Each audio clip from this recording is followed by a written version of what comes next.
എൻ്റെ പേര് പാർവതി. ഞാൻ പത്തനംതിട്ട ജില്ലയിലെ കോന്നിയിൽ നിന്നാണ് വരുന്നത്.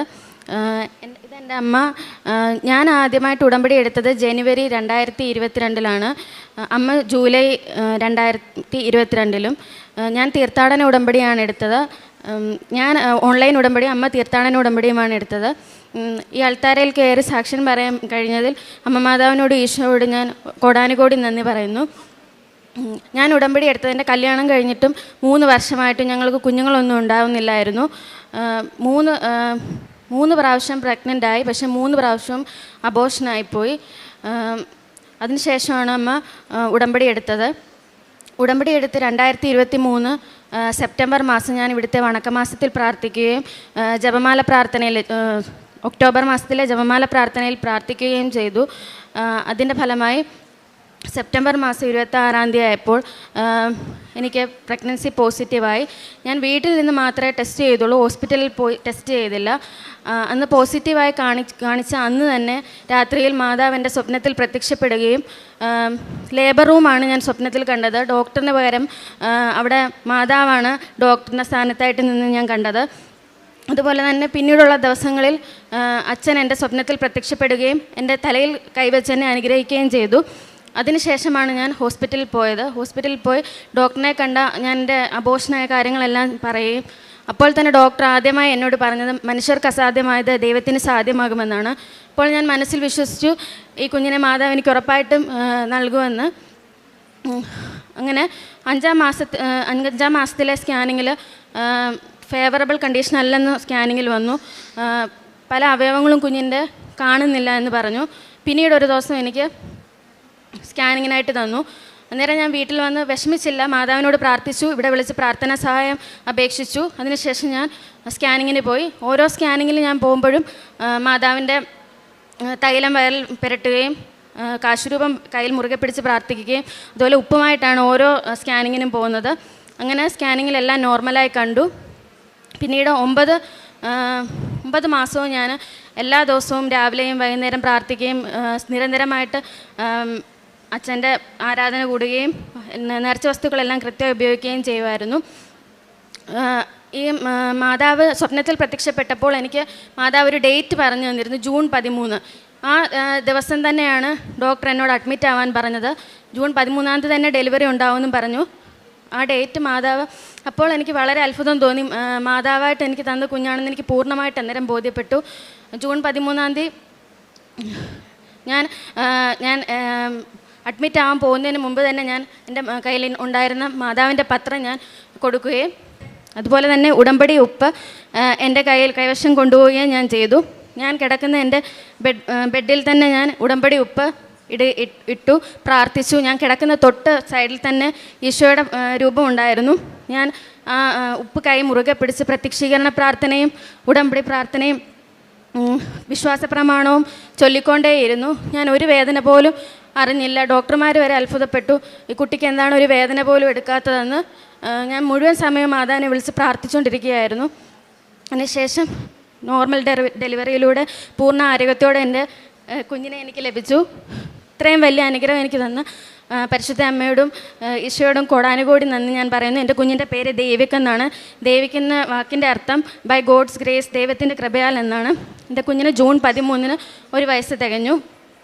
ഇത്രയേറെ അനുഗ്രഹം നൽകിയ പരിശുദ്ധ അമ്മയ്ക്കും ഈശോയ്ക്കും കോടാനുകോടി നന്ദി. ഇതുകൂടാതെ ചെറിയ അനുഗ്രഹങ്ങളും ഞങ്ങൾക്ക് കിട്ടിയിട്ടുണ്ട്. എനിക്ക് ഡ്രൈവിംഗ് ലൈസൻസ് എടുക്കാൻ നേരം കാർ ലൈസൻസ് കിട്ടാൻ വളരെയേറെ ബുദ്ധിമുട്ടിയിരുന്നു. അപ്പോൾ ഞാൻ നേർച്ച വസ്തുവായ ഉപ്പ് ഗ്രൗണ്ടിൽ ഇടുകയും പ്രാർത്ഥിക്കുകയും ചെയ്തതിൻ്റെ ഫലമായി എനിക്ക് ആദ്യത്തെ ടെസ്റ്റിൽ തന്നെ ലൈസൻസ് കിട്ടി. അതുകൂടാതെ വീട്ടിൽ ഒരു പറമ്പ് 2 വർഷമായിട്ട് വിൽക്കാൻ ശ്രമിച്ചു, പക്ഷേ അത് നടക്കുന്നുണ്ടായിരുന്നില്ല. ഉടമ്പടി എടുത്തതിന് ശേഷം അത് വിറ്റ് കിട്ടുകയും ചെയ്തു. ഇത്രയൊക്കെയാണ് എനിക്ക് മാതാവ് ഈശോയും തന്ന വലിയ അനുഗ്രഹങ്ങൾ. പ്രേക്ഷിത പ്രവർത്തനമായിട്ട് ഇവിടുന്ന് കിട്ടുന്ന പത്രം ഓട്ടോ സ്റ്റാൻഡുകളിലും കടകളിലും എല്ലാം ഞാൻ കൊടുക്കും. അതുകൂടാതെ എല്ലാ ദിവസവും ഞാൻ രാവിലെ ഡെയിലി ബ്രെഡ് കൂടുകയും അതുപോലെ തന്നെ അച്ഛൻ്റെ ധ്യാനം എല്ലാ ചൊവ്വാഴ്ചയും കൃത്യമായി കൂടുകയും സാക്ഷ്യങ്ങളെല്ലാം കാണുകയും ഇതെല്ലാം ഞാൻ സ്റ്റാറ്റസായി ഷെയർ ചെയ്യുകയും ചെയ്യും.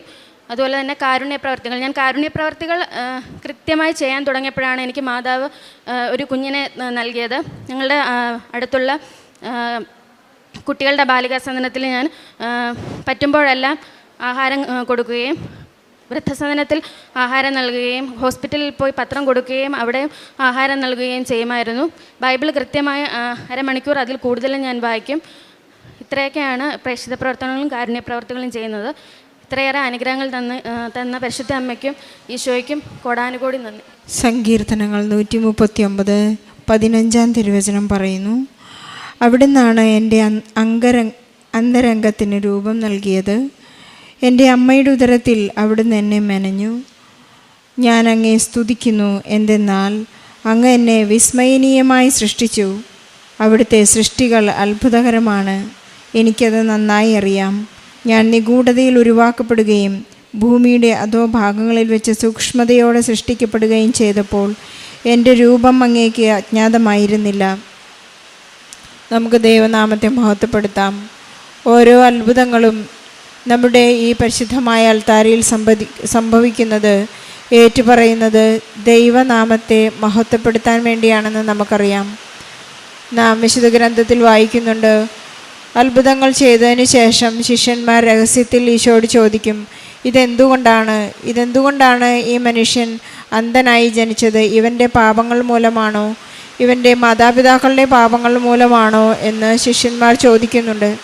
ഈശോ നൽകുന്ന ഒരു ഉത്തരം വളരെ വ്യക്തമാണ്. ഇത് ഇവൻ്റെ കുടുംബത്തിൻ്റെയോ പാപങ്ങൾ മൂലമല്ല, തലമുറകളുടെ പാപങ്ങൾ കൊണ്ടല്ല, ഇത് ദൈവമഹത്വം വെളിപ്പെടാൻ വേണ്ടിയാണ് ഈ അത്ഭുതം ഇവിടെ സംഭവിക്കുന്നത് എന്നാണ് ഈശോ കൃത്യമായി പറയുന്നത്. നമ്മുടെ ജീവിതത്തിലേക്ക് കടന്നു വരുന്ന എല്ലാ അത്ഭുതങ്ങളും എപ്പോഴും ദൈവമഹത്വം പ്രകടമാകാനുള്ള അവസരങ്ങളാണെന്ന് നമുക്ക് തിരിച്ചറിയാം. നമുക്ക് ഈശോയ്ക്കും പരിശുദ്ധ അമ്മയ്ക്കും നന്ദി പറയാം. ഇവിടെ സിന്ധു തൻ്റെ മനോഹരമായ പ്രത്യക്ഷീകരണ സാക്ഷി നമ്മോട് പങ്കുവെക്കുകയായിരുന്നു.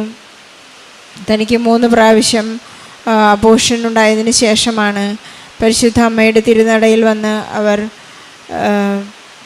ഉടമ്പടിയെടുക്കുവാനും തൻ്റെ ജീവിതക്രമത്തെ വളരെ കൃത്യമായി ജീവിതക്രമത്തിലൂടെ ജീവിത രീതിയായി സ്വീകരിക്കുകയും ചെയ്ത് പരിശുദ്ധ അമ്മയുടെ മാധ്യസ്ഥ അപേക്ഷിച്ച് ഈശോയോട് പ്രാർത്ഥിക്കാൻ തുടങ്ങിയത്. ഈ ദേവിക്കിൻ്റെ, ഈ കൊച്ചു കുഞ്ഞിൻ്റെ ജനനം ഒട്ടും തന്നെ ഒരു ബൈ ചാൻസ് അല്ല എന്ന് നമുക്ക് കൃത്യമായിട്ടറിയാം. Devik is by God's choice. ദൈവത്തിൻ്റെ ഒരു പ്രത്യേക പരിപാലനയിലാണ് ഓരോ കുഞ്ഞും ജനിക്കുന്നതെന്ന്.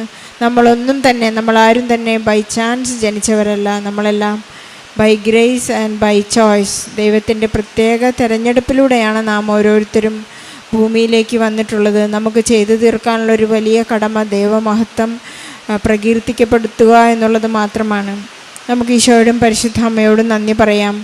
ഇവിടെ സിന്ധു പറയുകയുണ്ടായി, ഞാൻ കാരുണ്യപ്രവൃത്തികൾ ചെയ്യാൻ തുടങ്ങിയപ്പോഴാണ് എൻ്റെ ജീവിതത്തിൽ അത്ഭുതങ്ങൾ തുടങ്ങിയത് എന്ന്. നമ്മൾ ഓരോ കാര്യങ്ങൾ ചെയ്യുമ്പോഴും ഞാൻ ഈശോയ്ക്ക് വേണ്ടിയാണ് ചെയ്യുന്നതെന്ന ഒരു വലിയ ബോധ്യമുണ്ടാകുമ്പോൾ മാത്രമാണ് നമ്മുടെ ജീവിതത്തിൽ അത്ഭുതങ്ങൾ സംഭവിക്കാൻ തുടങ്ങുന്നത്. നാം റുട്ടീനായി ചെയ്തു പോയിരുന്ന കാര്യങ്ങൾ വളരെ അർത്ഥവത്തായി ചെയ്തു തുടങ്ങുമ്പോൾ, എനിക്കിതിനെല്ലാം അർത്ഥമുണ്ട്, എനിക്കിതിനെല്ലാം ദൈവമഹത്വം ഉണ്ടാകണമെന്ന വലിയ തീരുമാനത്തോടുകൂടി ചെയ്യുമ്പോഴാണ് ഇത് നമ്മുടെ ജീവിതക്രമമായി മാറുന്നതും ഒരു ജീവിത രീതിയായി മാറുന്നതും. ഇന്ന് ഒരു 23 ഭാഷയിലുള്ള ഈ പത്രം, കൃപാസന പത്രം, ഇന്ന് ലോകത്തിൻ്റെ തന്നെ ഒരു ജീവിത രീതിയായി മാറിയതിന് കാരണം ഈശോയെ ഏറ്റെടുക്കുമ്പോൾ മാത്രമാണ്. ഈശോയുടെ നാമം മഹത്വപ്പെടട്ടെ എന്ന് നമുക്ക് പ്രാർത്ഥിക്കാം. സിന്ധുവിനും സിന്ധുവിൻ്റെ കുടുംബത്തിനും ഈശോയും പരിശുദ്ധ അമ്മയും ചെയ്ത എല്ലാ അനുഗ്രഹങ്ങൾക്കും നന്ദി പറഞ്ഞുകൊണ്ട് വലിയ കയ്യടി നൽകി നമുക്ക് ഈ സാക്ഷ്യം സമർപ്പിക്കാം. അത്യപൂർവ ദൈവാനുഭവങ്ങൾ ഇനി നിങ്ങൾക്കും സ്വന്തം. ഈ യൂട്യൂബ് ചാനൽ ഇതുവരെ സബ്സ്ക്രൈബ് ചെയ്തിട്ടില്ലെങ്കിൽ ഇപ്പോൾ തന്നെ സബ്സ്ക്രൈബ് ചെയ്യുക. ഈ വീഡിയോ ഇപ്പോൾ തന്നെ നിങ്ങളുടെ സുഹൃത്തുക്കൾക്ക് ഷെയർ ചെയ്തുകൊണ്ട് കർത്താവിൻ്റെ പ്രേക്ഷിതരാകുക.